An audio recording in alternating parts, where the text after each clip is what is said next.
Hello, this is Yutaka Kubo. Welcome back to EAP1. This is our second week. Our aim today is to look at what the paragraph is and how a standalone paragraph is structured in English writing.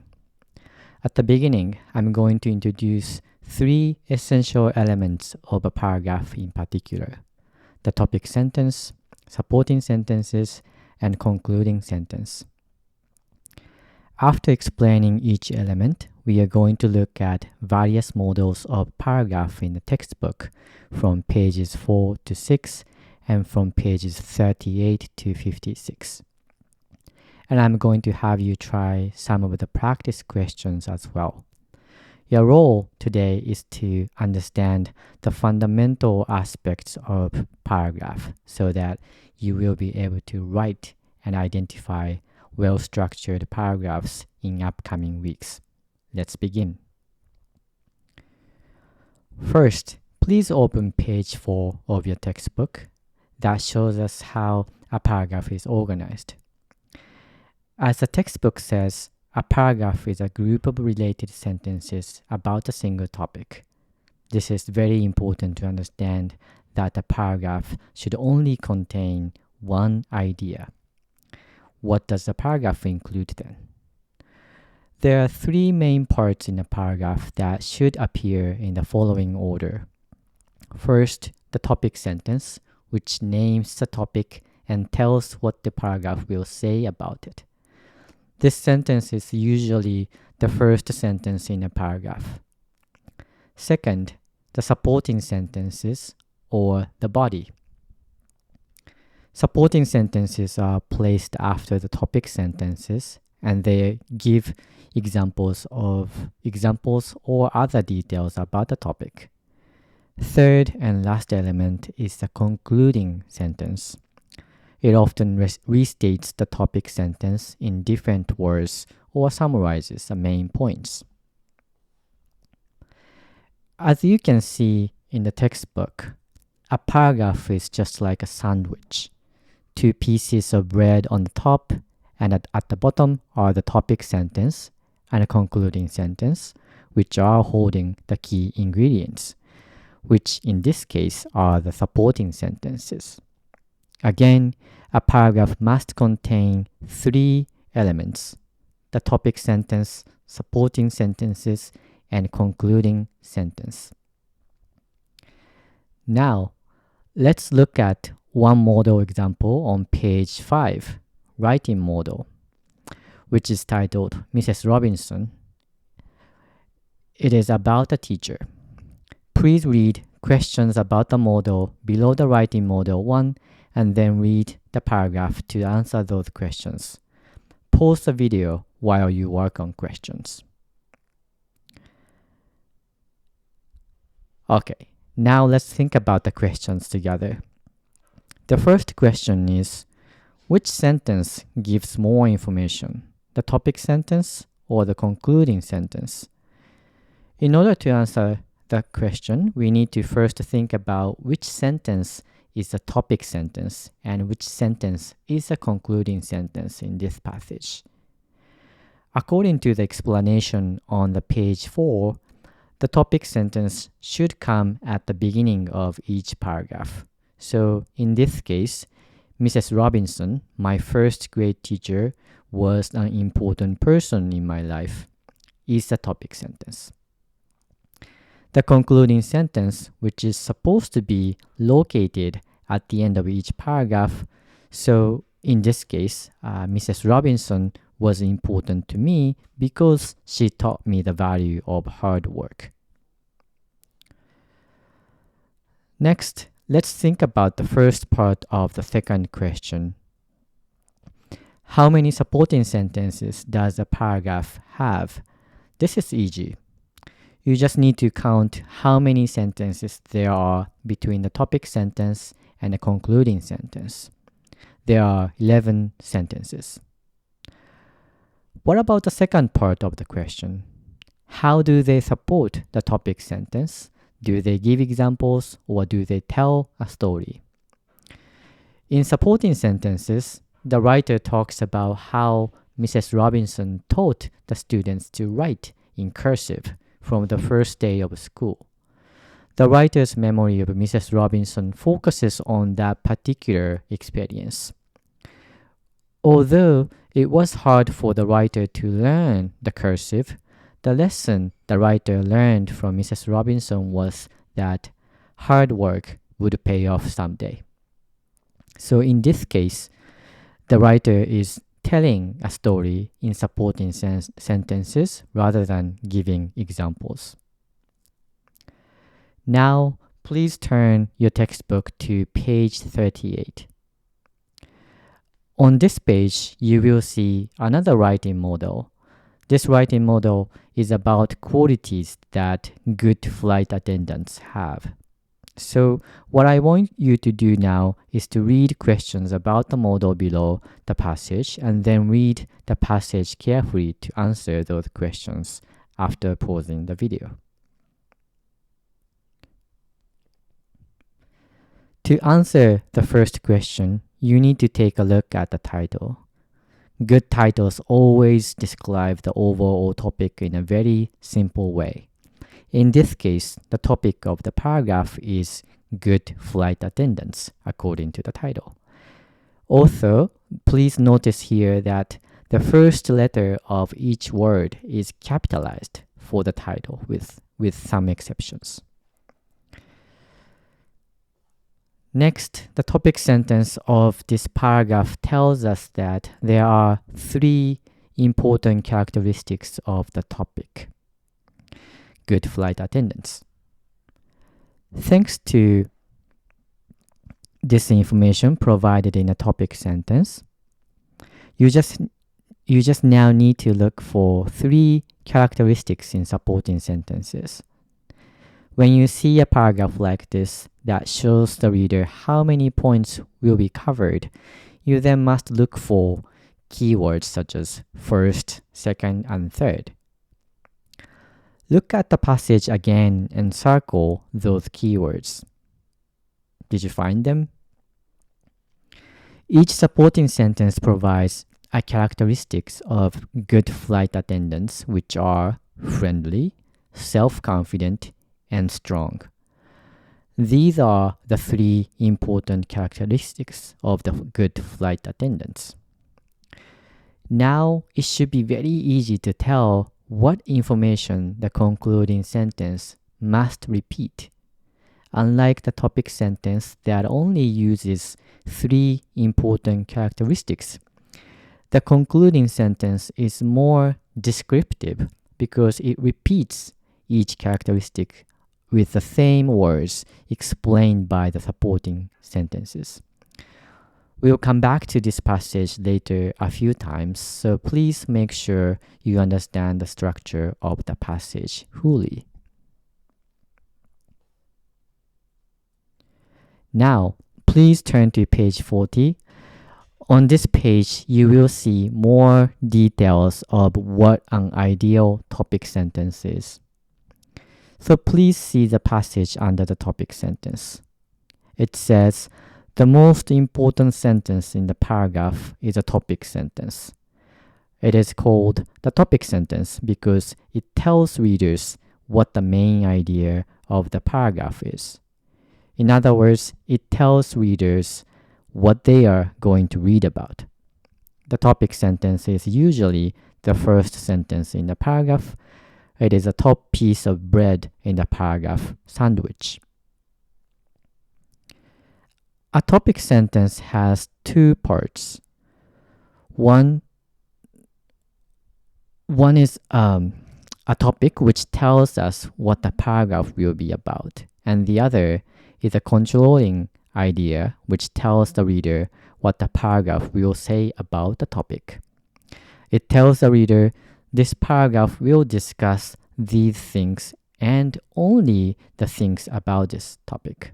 For example, the topic of the writing model on page 38 is good flight attendants. What will the paragraph say about good flight attendants? The controlling idea tells us that they have 3 important characteristics. The paragraph will not talk about their uniforms, their training, or their duties. It will only discuss 3 important characteristics that good flight attendants have. Here are some examples of topic sentences about English. Let's look at 2 of those. English is constantly adding new words. Another example is English is necessary for many different jobs. Note here that the topic in each of these examples is the same English, but the controlling ideas are different, meaning that each paragraph will discuss something very different about English. Now, let's work on the practice questions number 3, analyzing topic sentences on page 41. In this practice, look at each group of topic sentences and circle the topic and underline the controlling idea of each sentence. In class, we are only going to look at the group 1, so please work on group 2 on your own as well. Pause the video here.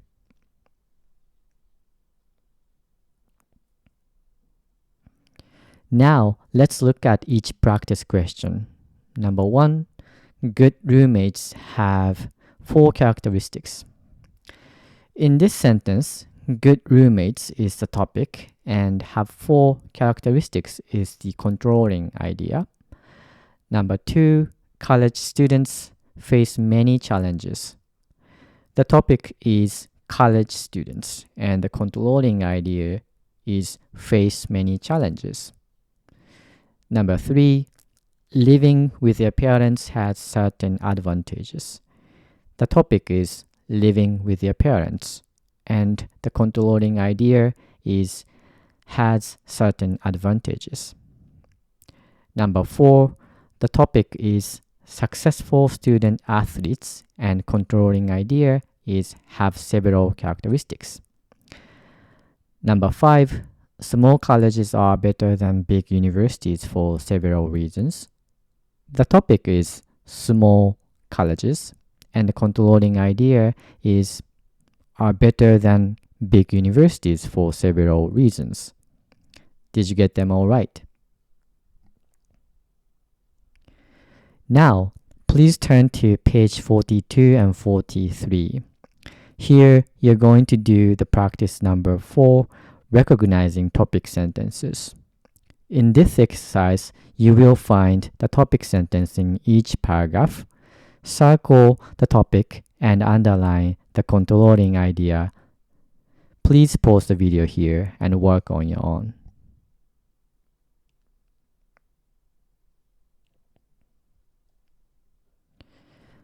Notice how the title of each paragraph on pages 42 to 43 is all libraries.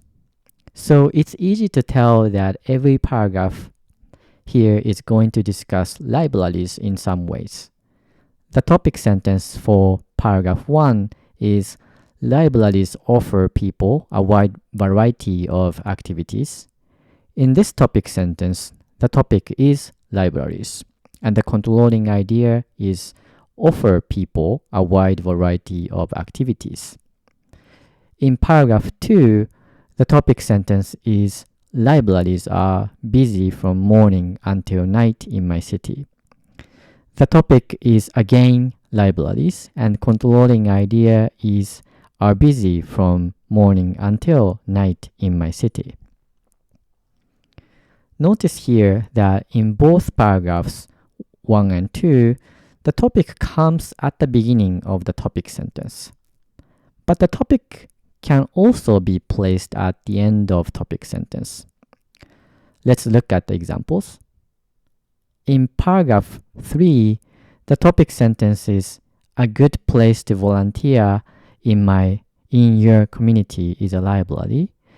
In this sentence, the controlling idea comes at the beginning instead of at the end. So it is a good place to volunteer in your community is the controlling idea, and library, that's the topic.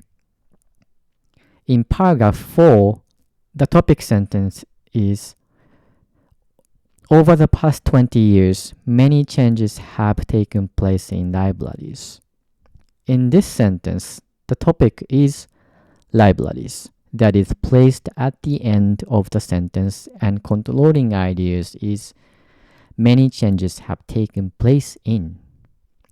So the lesson here is that the topic of the topic sentence can come either at the beginning or at the end of the sentence, and the controlling idea also can be placed either at the beginning or at the end of the sentence.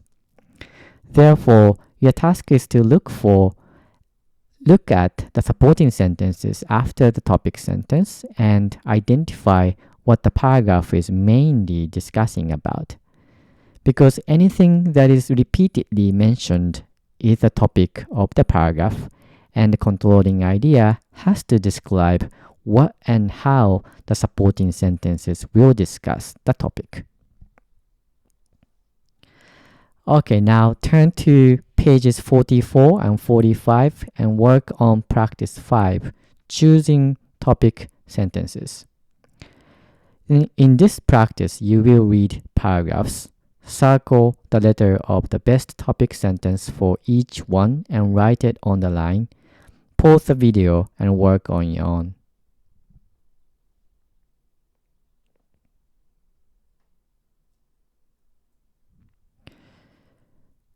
Okay. So for the paragraph 2, public colleges and universities get money from taxes.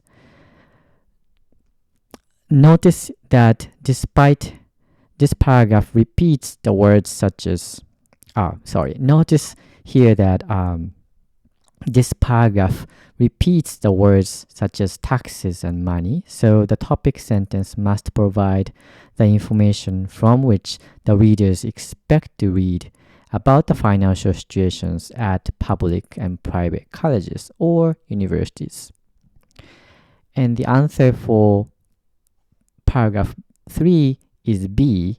There are several reasons for attending a small college instead of a large university. Notice in the paragraph that the writer uses the word reason throughout.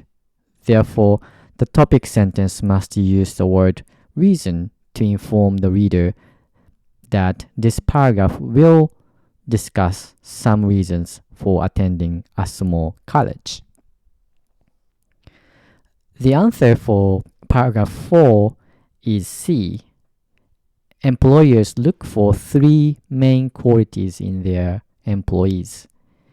In the supporting sentences, notice how the writer uses phrases such as first of all, second, and third.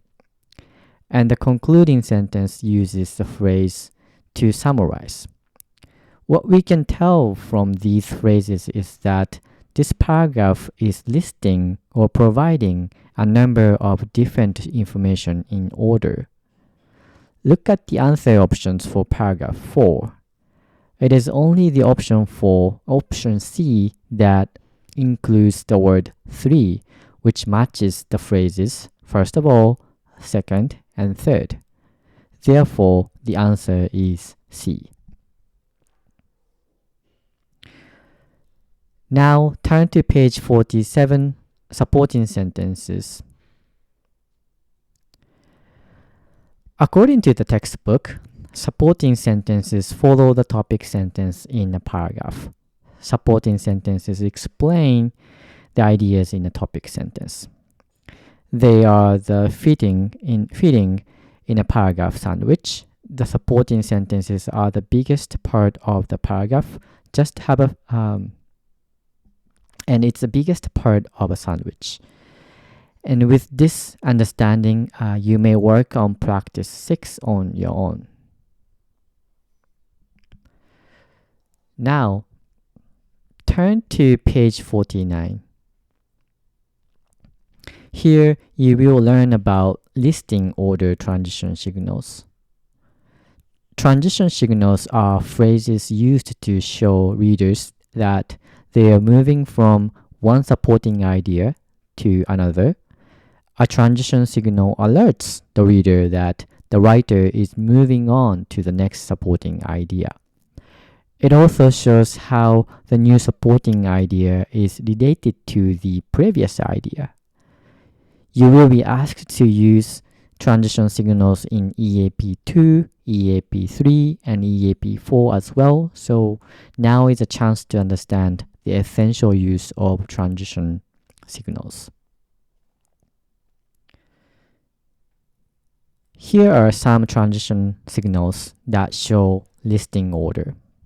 In a listing order paragraph, you can use transition signals such as first, second, and third to show the reader the order of the main points. As you can see in examples on page 49, most listing order transition signals come at the beginning of the sentence, followed by comma. The position of comma is also important to remember. So the first example is, first, living in a foreign country helps you learn another language faster than starting it at school. In addition, small colleges are friendlier. The new students make friends more quickly. Also, studying is a popular library activity.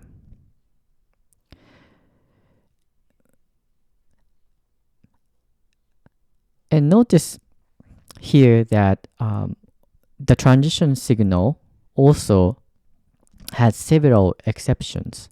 You may use it at the beginning of a sentence with a comma, but you can also use it with a verb without a comma or at the end of a sentence preceded by comma.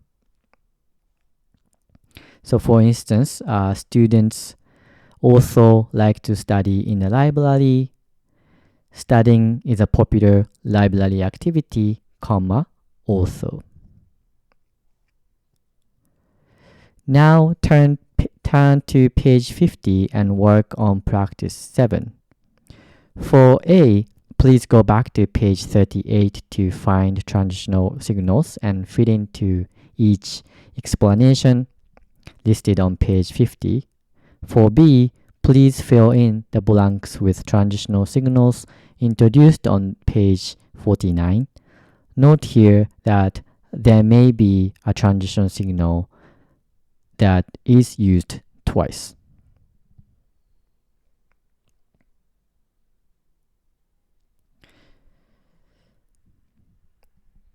So here are the answers for question A and question B. Make sure that all your answers are correct. If not, please take a look at the suggested answers.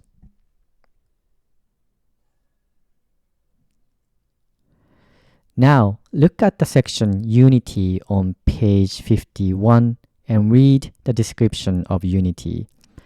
I'm not going into details here, but the most important things to remember is that the supporting sentences should only contain the information related to the topic introduced in the topic sentence at the beginning of the paragraph. Some students often tend to write unnecessary sentences in order to fulfill the word requirement for an assignment, a midterm, and a final exam. Please pay attention to the content of your writing and make sure that all the information provided in your paragraph is relevant and coherent. Now turn to page 52 and read the description of the concluding sentence. Standalone paragraphs that are not part of a longer composition usually end with a concluding sentence.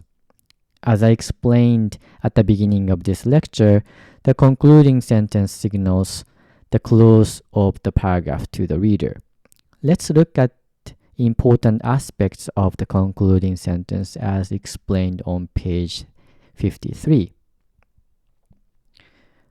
First, sometimes a concluding sentence reminds a reader of the main point by restating the topic sentence in different words. For instance, in short, there are several types of college degrees in the United States. When you see a concluding sentence like this, you should expect that supporting sentences have provided some examples of the types of colleges. So look for the transition signals such as first, second, and third in the paragraph. Another element is sometimes a concluding sentence summarizes the main points. For example, to summarize, employers look for dependable, responsible team players. To summarize is used to inform the reader that this concluding sentence is restating the points made in supporting sentences in a short, concise manner. To summarize is an example of conclusion signals used to show the reader that this is the end of the paragraph. Page 53 provides a chart of several concluding signals. Notice here that there is always a comma after a concluding signal. Before moving on to next page, please read writing tip on page 53. What you should take home from this tip is that you must never introduce any new ideas in concluding sentences. Now, please turn to page 54 and work on practice 9. In this practice, read the paragraphs and circle the letter of the best concluding sentence for each one and write it on the line. But as I said before, in practices or questions like this that you sometimes see in exams like TOEIC and TOEFL, read the questions first so that you can get an idea of what you need to look for in the paragraph.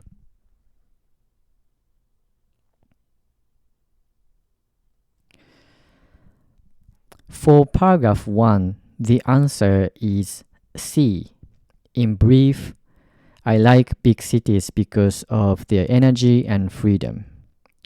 Some of you may have had a difficulty deciding between B and C, but notice in the topic sentence that the writer says 2 reasons, while answer B says many things. Answer C only includes energy and freedom, which match 2 reasons.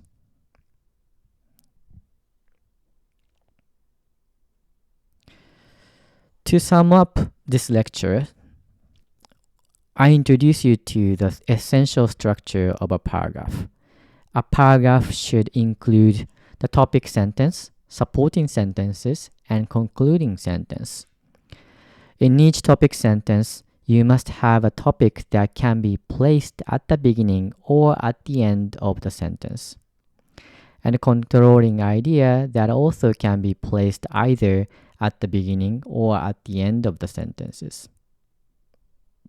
In order to write well-organized supporting sentences, it is very useful to use transition signals such as first, in addition, and more. Lastly, the concluding sentence must summarize your main points that you have discussed in supporting sentences by emphasizing the topic of your paragraph again. Also, note that it is helpful to use concluding signals such as to summarize.